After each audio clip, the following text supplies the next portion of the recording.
Hi, my name is Brynja Newman. I graduated Sauk Prairie High School in 2017, and then I moved to Austin, Texas to go to school at St. Edward's University for acting.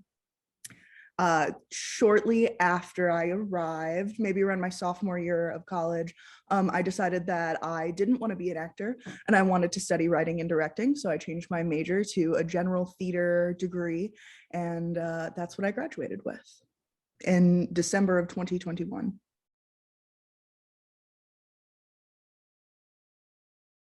I guess I couldn't think of a specific moment, but I've always understood it to be a passion of mine.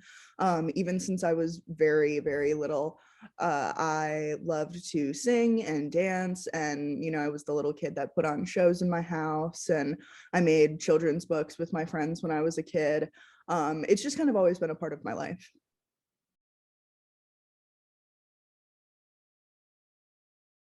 Oh, I mean, immensely. I was kind of an at-risk youth. I had a lot going on when I was in high school, and I, especially my sophomore year, was considering leaving school and doing some sort of like HSED, GED program. Um, and I stayed because I knew that if I did that, I couldn't do show choir or the musical or anything like that. And yeah, if that wouldn't have existed, I probably wouldn't have stayed in school. Um, and it gave me a sense of community. And yeah, I probably wouldn't have gone into the arts professionally if it weren't for the department. It's had a very large impact on me.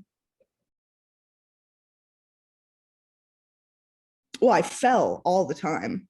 Never, never in shows, but like the amount of times that I slipped and fell on those risers during rehearsal.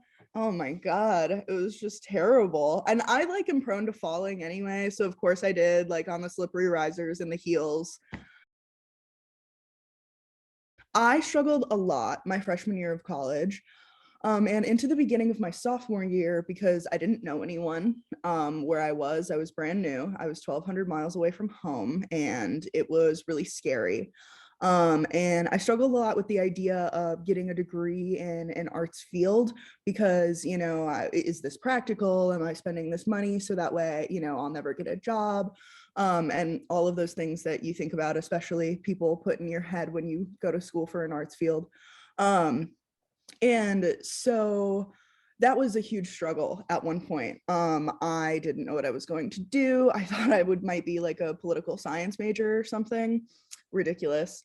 But I stuck with it because it just felt right.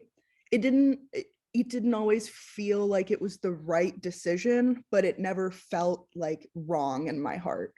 Um, and also, I had so many great people around me that I knew that even if, I wasn't going to make millions of dollars with my degree or whatever, I was going to make really great things with really wonderful people.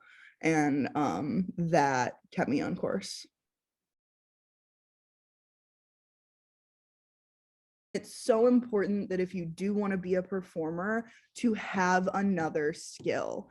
I have a lot of friends who are working right now, especially in New York, who are stage managers, who are electricians for theater, because that exists. Like a lot of people don't think about that, but like theaters have their own electricians because of all of the power that they use. Um, and then there's also costume work. I did a lot of costume. I worked in a costume shop at the school for a while. Um, I built a tabard. It's like you'd have to Google it. It's just like a medieval. It was for Three Musketeers, but it was for one of the Musketeers. And there's so many things that you can do in the arts world and stay connected in the arts world that aren't just performing. And all of these things that you can do can open up your door to perform. And don't make stuff with your friends. Make stuff with your friends. Even if it doesn't get you anywhere, you will watch it and you will be so happy that you have that memory. I made a like mockumentary of show choir when I was a senior in high school, and it's so bad, but I love to watch it. I love to watch it because it's just like it's so good to have that memory and to see all of those things and all of those people. And so do it. I highly recommend you make a show choir mockumentary in high school.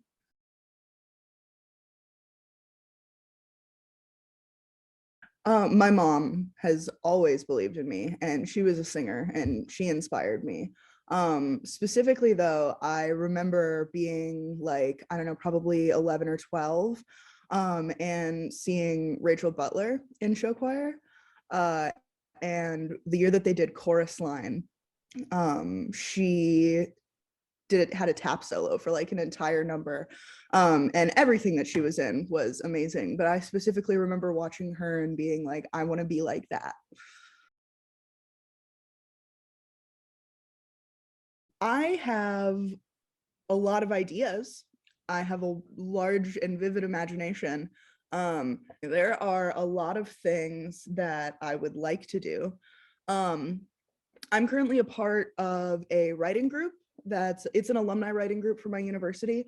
I've been working on a screenplay for a long time. I have a couple in the works, but one specifically that I've been working on. And so I'm hoping to finish that. Eventually it would be really great to go to grad school for screenwriting. I would love to do that. But other than that, I mean, I have a lot of really great connections in Austin with local theaters. And so I'm working on getting a job right now in technical writing. And then hopefully I can have that as my day job so I can continue to work with some local Austin theaters on like local projects, because that's something I really appreciate about the Austin theater scene, is that everyone's really ready to help emerging artists get their work out there.